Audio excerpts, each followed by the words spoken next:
السلام علیکم ورحمت الله وبرکاته. قدرمنو لیدونکو که چېرته تاسو غواړئ خپل عکسونه ښایسته او خوندور جوړ کړئ او تاسو د عکسونو شوقیان یې چېرې کاشکې تاسو ویلی چې کاشکې زما عکس داسې ښکلی جوړېده نو په نننۍ ویډیو کې به زه تاسو ته وایم چې تاسو څنګه کولی شئ چې خپل عکسونه په مختلفو ډیزاینونو کې جوړ کړئ، مختلف بیکګراونډ یې ورته ورکړئ، مختلف افیکټ یې پکې اپلای کړئ. ډېر خوندور څنګه تاسو کولی شئ د عکسونو ګروپ جوړ کړئ، هغه ګروپ ته بیا ډېر ښکلی سټایل ښکلی ډیزاین ورکړئ. پوره ډېر زیات معلومات دي په دې کې. دوستانو ویډیو را سره تر پایه وګورئ، پوره معلومات به زه تاسو سره په دغه ویډیو کې درکوم.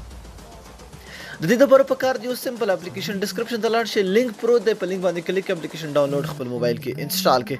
چې کله هم تاسو اپلیکیشن انسټال کړئ دوستانو تاسو به سمپل اپلیکیشن خلاص کړئ.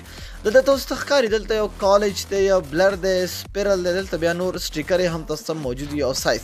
نو که چېرته تاسو غواړئ ګروپ عکسونه جوړ کړئ نو تاسو به د کالج باندې کلیک کړئ، تاسو جوړولی شئ. اوس لومړی ځل راځم تاسو ته یو سپیرل یوازې عکس موږ جوړو، یعنې ساده عکس څنګه جوړېږي. د مثال په طور تاسو یو عکس راواخلئ، یو عکس راخلو، ګورو چې کوم یو عکس مخې ته راغلو، خپل ګیلري ته به لاړ شئ. سمه ده، یو عکس راخلو، دا عکس راخلو، سمه ده.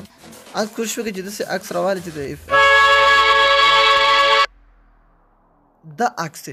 ګورئ چې کله هم عکس تاسو سره واخیست دلته تاسو ته ګورئ ښکاري تاسو سکیچ هم د دې نه ایستی شي جوړولی شي. ګورئ څنګه سکیچ وي، دا وګورئ. ګورئ ښکلی سکیچ تاسو کولی شئ خپل عکس نه وباسئ. دا وګورئ تاسو ښکاري اوریجنل.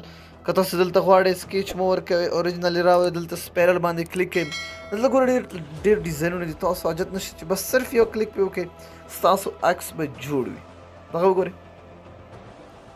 دا ډېر ښکلی سمارټ ښکاري. دغه وګورئ تاسو دلته کتلی شئ، دا وګورئ دا ښکلی چې جوړ کړئ. بالکل ډېر ښکلی او خوندور عکسونه د دې نه جوړېږي. تاسو کولی شئ په اسانۍ سره ډېر زبردست عکسونه، ډېر زیات افیکټ دي دوستانو، تاسو نور خپله هم کتلی شئ. دلته دغه وګورئ، دلته بیا تاسو راشئ سټیکر هم ورسره لګولی شئ، چې کوم سټیکر تاسو خوښ وي هغه ولګوئ، نه یې لګوئ. بیک شو د دې نه بیکګراونډ دلته وګورئ، بیکګراونډ هم تاسو چینج کولی شئ د دې نه. دا شاته کوم بیکګراونډ چې تاسو ښکاري دا وګورئ، کراپ دی، بلرنس پکې راولئ، شاته بیکګراونډ کې بلرنس را زیات کړئ، کم کړئ. ډېر ښکلی ډېر زیات افیکټ دلته موجود دی. فلټر یې هم شته دلته، فریم کې تاسو اچولی شئ، مختلف ډفرنس فریمز دي تاسو جوړولی شئ. ټیکسټ هم تاسو دلته لیکلی شئ، څه تاسو لیکئ دلته کولی شئ. ډېر زیات خوندور اپلیکیشن دوستانو ضروري خپل موبایل کې انسټال کړئ او ټرای کړئ. دا نننۍ ویډیو که مو خوښ وي حتما یې سره لایک کړئ. تر بیا بلې ویډیو د الله په امان په دعاګانو کې مې یاد ساتئ.